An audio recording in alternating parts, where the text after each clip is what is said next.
Okay, so let me conclude. We have another 9 minutes, so let me conclude. So, although we have seen things that seem very different from each other, there is something that's common. There's a common theme underlying all this. Let's try to look at that commonality to some extent. Okay, first of all, the data flow equations have a common form.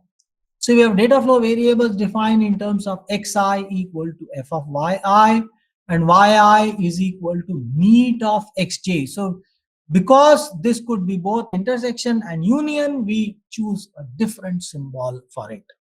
Okay. Now this xi could be in I, xi could be out I. So xi could be in I, yi could be out I. Alternatively, yi could be in I, xi could be out I. Doesn't matter.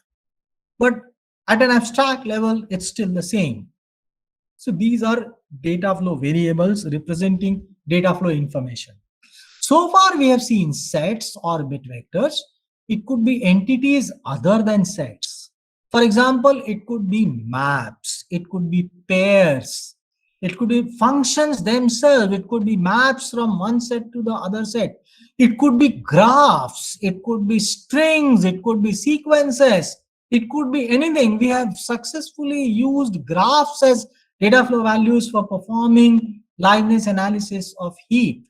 So there can be anything. I mean, it's only we need to define certain mathematical properties of those domains of values. In particular, if you are able to define what is mathematically called a lattice, then anything that constitutes a lattice is good enough for data flow equations, for data flow analysis. Okay, we just have to satisfy the properties of a lattice. These are flow functions. So far, we have seen gen and kill that are independent of y.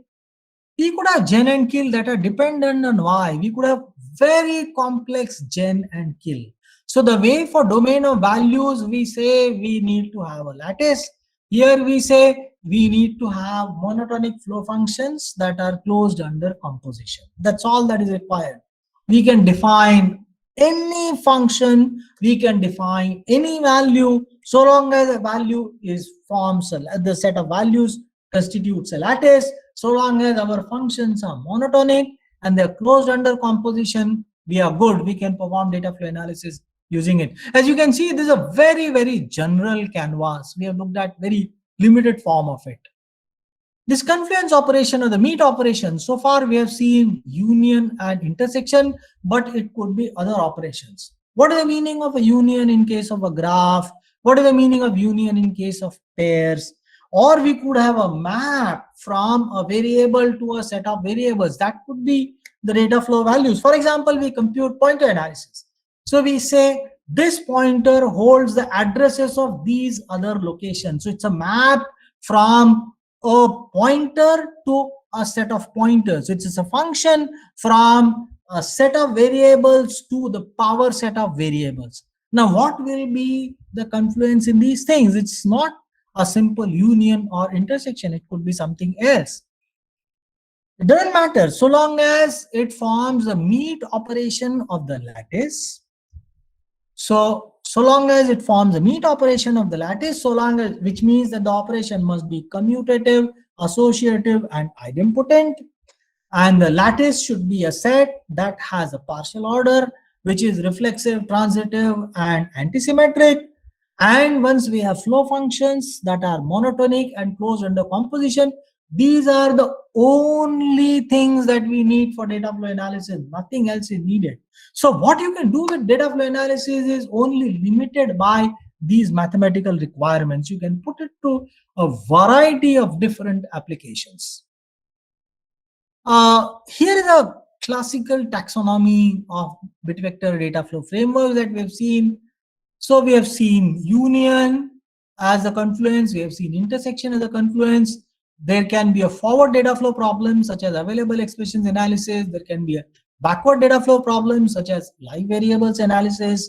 But there can be a forward union problem, which is reaching definitions analysis. Again, a classical data flow analysis defined 40 years ago. We are not going to study it. There's another analysis called anticipable expressions. We're not going to study it. There's also something called bidirectional analysis, which is partial redundancy elimination.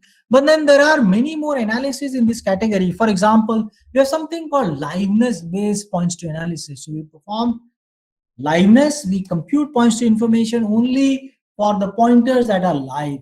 So we have a combination of forward and backward dependencies. Okay, so so we have seen something that's very small. There is a very large and rich world out there. There are richer data flow analyses such as constant propagation, range analysis, pointer analysis, heap analysis, and many custom analyses. There's a very deep formal theory which involves lattices, properties of flow functions, abstraction and concretization functions to formalize soundness. We talk about efficient algorithms such as round robin algorithm, work list algorithm, or summary based elimination algorithms. And then the data flow analysis also studies efficiency and precision trade-off. For example, we can talk about path sensitivity, flow sensitivity, context sensitivity, field sensitivity, object sensitivity. We can talk about collaboration of different analyses. This is another interesting thing that one of my other PhD students is working on. Can we make analyses talk to each other so that collaboratively they become more precise?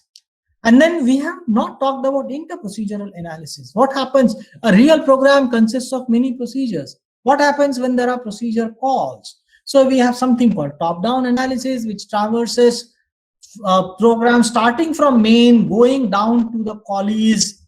So this can be seen as a top-down traversal over the call graph, or there could be bottom-up analysis, which constructs summaries of the callee procedures and puts summaries back in the bodies of the caller procedures, and we perform interprocedural analysis.